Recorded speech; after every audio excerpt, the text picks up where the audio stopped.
I think the most challenging part is when we are doing a data integration project where we have a couple of different partners and vendors, and we need to be working through with understanding the requirements from one person. We have to schedule the times. We have to understand, how the data moves from one party to another.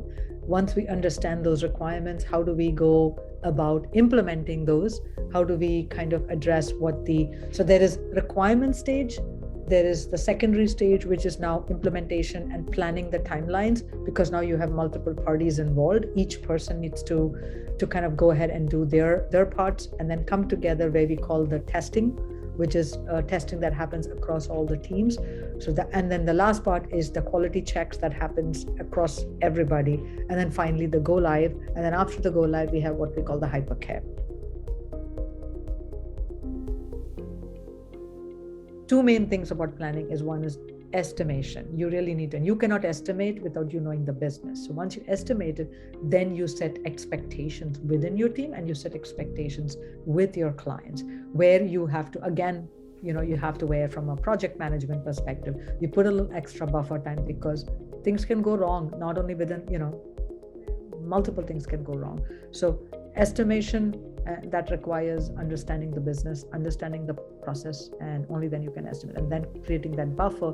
Again, you can't buffer so large that your clients don't accept it. So you have to kind of play within what's reasonable. So there's no one amount, but I think every task depends on what you're trying to accomplish.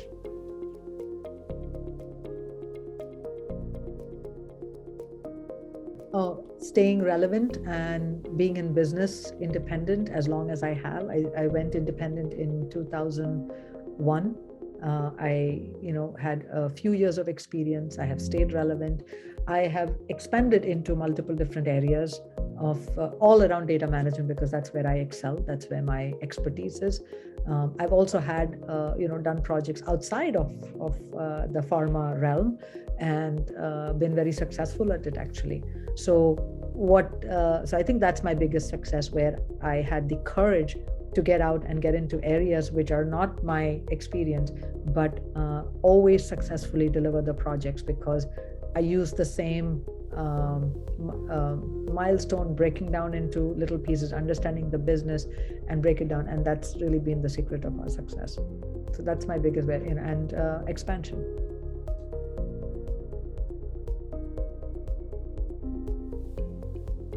So I have a couple of teams I work with. I have my own, team, that is Data Quinn team, and all of those projects we all work. There's no project that we don't work together. And the ability of that team of my team to always have a positive attitude to a new project. No, it doesn't matter how hard it is, doesn't matter how impossible it seems. Many of the projects are, we know exactly where we are going, but there are the projects where we don't know what's happening. And the way the team trusts me to lead them through it, and to protect them when they need, and to give them the services, and to not just protection. Actually, like I said, I'm very, I go deep into the business, so I can kind of guide them to what needs to get done. I think that's the biggest piece. And then other teams. So majority of the teams I work with, I go in as a subject matter expert, right? And subject matter expert in not just the business, I go in process. And I think that's where I have two teams that I actively work with, where I guide them to processes. And I think both those teams I work very closely with, whatever the project be. There's no project that I don't. I lead the projects from start to completion, or whatever aspect I'm working with. And I think guiding them, pushing them in the right direction, breaking it down, telling them what tasks are important, what are not important, is I think where my contributions to every project I work on.